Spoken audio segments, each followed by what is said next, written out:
welcome back to the most amazing channel on the internet. I'm your host Rebecca Felgate and I am bringing you the top 10 scary toy stories part 3. Now Danny Burke hosted parts 1 and 2, but as you know by now he has moved on to pastures new, which honestly is really sad because he's the best scary storyteller I know. He is still telling scary stories on YouTube, so you should go find him, but for now I soldier on and I bring you a part 3 of the scary toy stories, and honestly they're creepy, and if I'm half as good as him it'll be a great video. Before we get into it, do leave a thumbs up on this video and share it with a friend. Do stick around to the end where I'll be reading comments, and check out the links to our most amazing Instagrams in the description box. Alright, coming in at number 10 we have the Demon Nemo.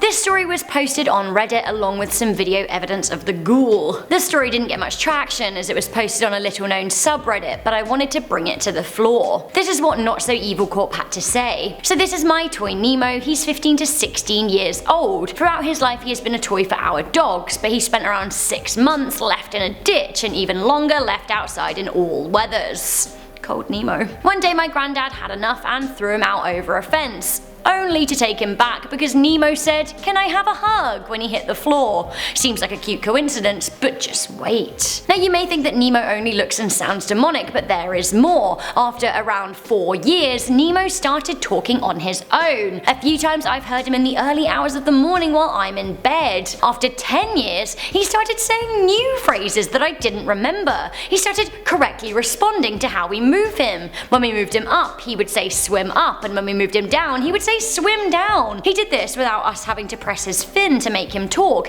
Literally, he was just moving up and down and he seemed to answer. It's almost like he had been learning. Now on top of that, remembering he'd been left out in the rain, ice, frost and just all weathers, he has never had his batteries changed or been turned off in the past 15 years. This is how he talks now, saying a mix of everything he knows with a creepy mechanical groan before speaking. Either he's been possessed, or Disney have used their magic to make the ultimate battery pack. After all these years, he shows no signs of stopping. Honestly, 15 years, that is pretty terrifying. That would scare me too. Have you ever tried removing the batteries? Maybe that's what you should do. Okay, so you guys seem to like it when I tell you my own scary stories, so maybe this isn't quite as horrifying as some of the others on this list, but just a creepy story that I've observed firsthand. At number 9 we have the story of SELFA the leprechaun. So a few years ago, me and my ex-boyfriend were visiting Ireland. I've only ever been to Ireland twice and I absolutely love it. We went to Cork, Killarney and Dublin on this trip. Now on our last full day on the trip we decided to do a few tourist things here and there, and we decided to go to the Leprechaun Museum. Now, I don't know if you guys have been, but it's pretty fun. We learned about the history and folklore behind leprechauns and got to climb giant chairs as if we were leprechauns, which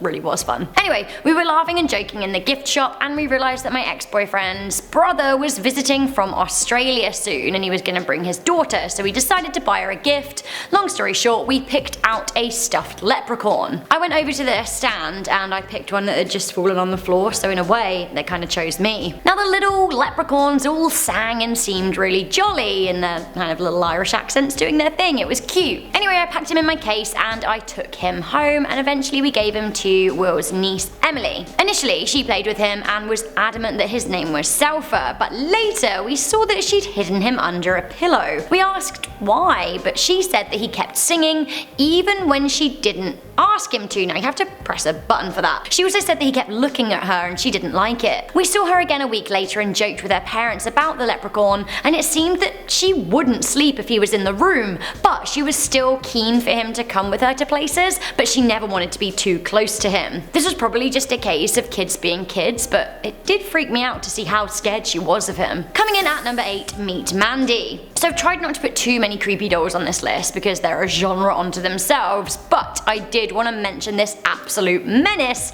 who loves her pet sheep. Mandy the doll lives in Quasno Museum in British Columbia in Canada. She came to live there after she was donated by her previous owner, who really wanted her gone. Why? Well, because she was constantly awoken by the sounds of a screaming baby at night, which would definitely be enough for me to just get rid. Now she lives in her home at the museum, but it is said that she steals lunches from employees and follows visitors around with her eyes. I don't want to play with Mandy. Do you? Coming into number 7, we have the elf on the shelf. I don't feel great about the elf on the shelf in general because, like, horror. Luckily, the fad of placing an elf around the home in the run-up to Christmas as a naughty or nice spy for Santa was absolutely not a thing while I was growing up, but it seems to be a thing for young children now.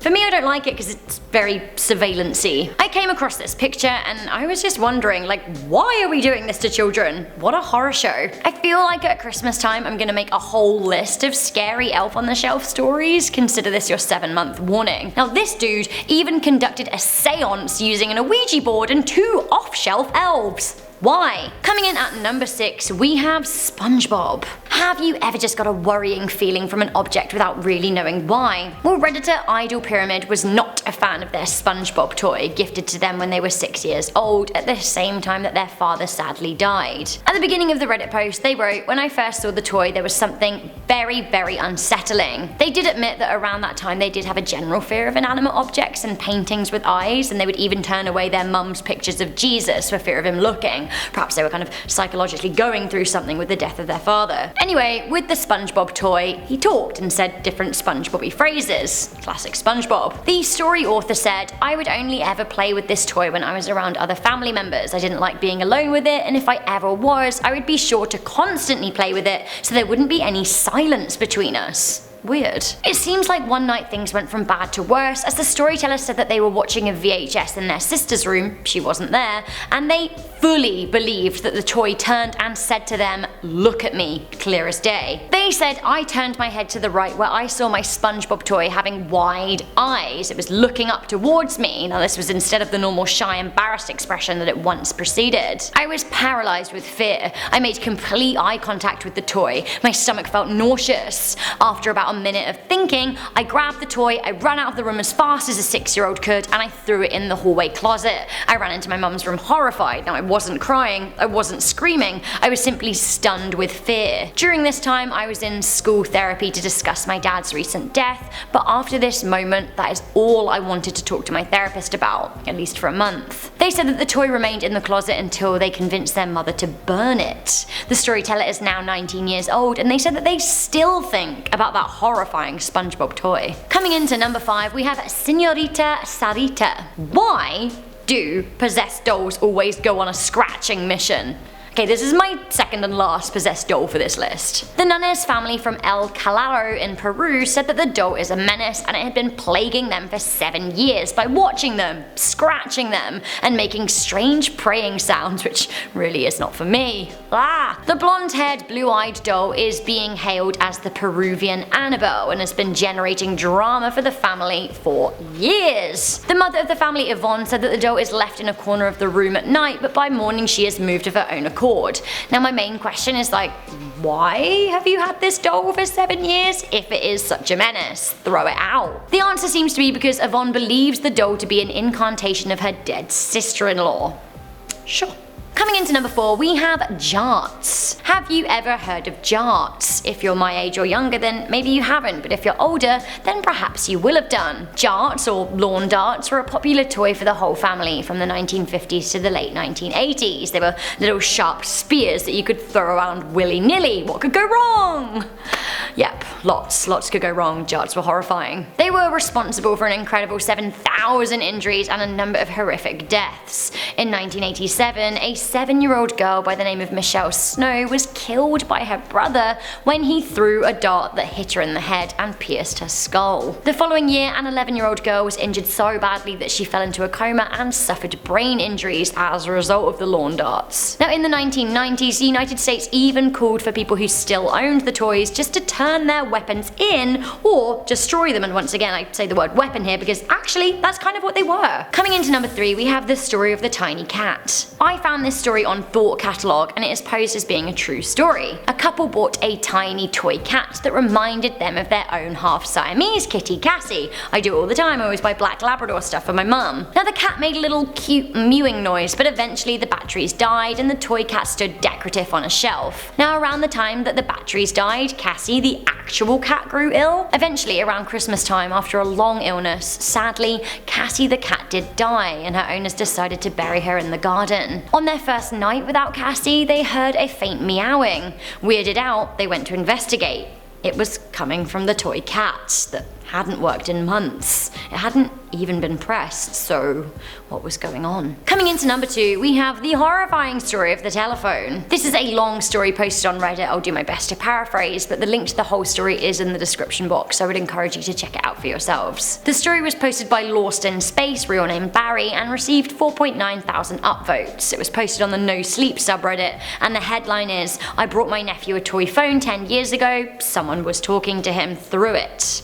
Ooh. Now, it seems that Barry was able to attend his nephew Spencer's birthday party last minute, and the kid was turning 6 and was really into unusual things, preferring something curious from a junk shop or a vintage shop that actually he would enjoy a bit more and use his imagination with rather than a conventional toy. With this in mind, Uncle Barry decided to get Spencer an old vintage phone from the 1960s. Now, the woman in the store that he bought it from decided just to give it to him. Spencer seemingly loved it. After 2 weeks though, actually, he'd begun imagining someone else at the end of the line, and according to his dad, he was speaking to someone named Billy. Of course, at first they laughed it off, but Billy was ever present. Things took a turn for the worse as conversations with Billy turned sinister. Billy started telling Spencer things he didn't want to know, and one day, Billy told Spencer his aunt had slipped on a knife, which it turns out she had. Eventually, Spencer started hearing Billy's voice in his head without the phone around. After 10 years, when Spencer turned 16, he mailed the phone back to his uncle saying that Billy instructed him to do it.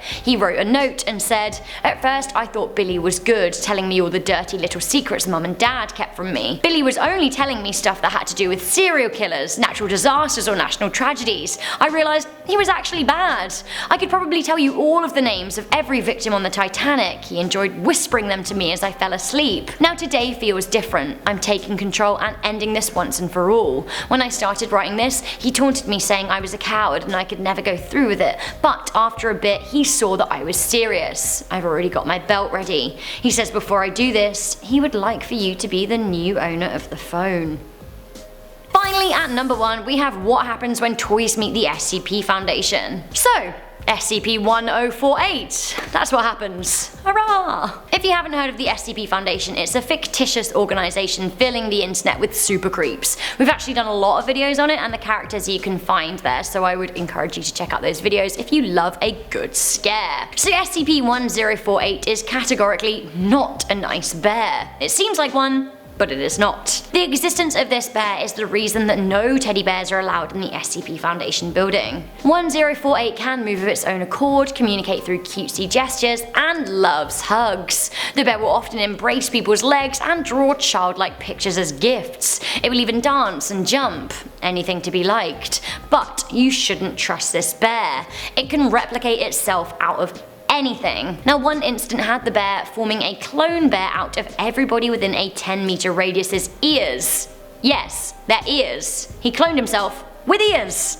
Ugh. Here's a drawing for you in case you're wondering what that looked like. Now I know what you're thinking, the SCP Foundation isn't real, but to that I ask, are you sure? Real or not, inspired by SCP-1048, someone actually made a real teddy out of chicken skin, and it is probably one of the more horrifying images you will ever see in your life. Here it is. You're welcome. So guys, that was the top 10 scary toy stories part 3. Do you want a part 4? Let me know in the comment section down below. Now speaking of comments, I'm gonna read some from the Scary Secrets Hidden in Time part 2. JR Dixon said, "I'm a simple man. I see Rebecca. I like their videos. Her lists are always interesting." Thank you. Ethan Cole replied to my question. They said that they think the greatest unsolved mysteries of all time are Jack the Ripper's identity, whether or not Hitler escaped Germany, or the Axemen of New Orleans. Now I don't know about the last two, but we do know the identity of Jack the Ripper now. I did an IO video on it, so you should check it out. Turns out that he was a Polish barber. Gilbert Graves said, "The greatest secret of all time is how was the universe created." Honestly, I totally agree with you, that is the ultimate mystery. Okay, so on ultimate mysteries, I think it's a good time for me to get out of here, but do leave a comment and let me know what you thought of this video and what you would like to see in the future. Do you like the super spooks? If so, I'm happy to bring them to you. Make sure you leave a thumbs up on this video and share it with a friend. I'm your host Rebecca Felgate, and I'll see you soon. Bye!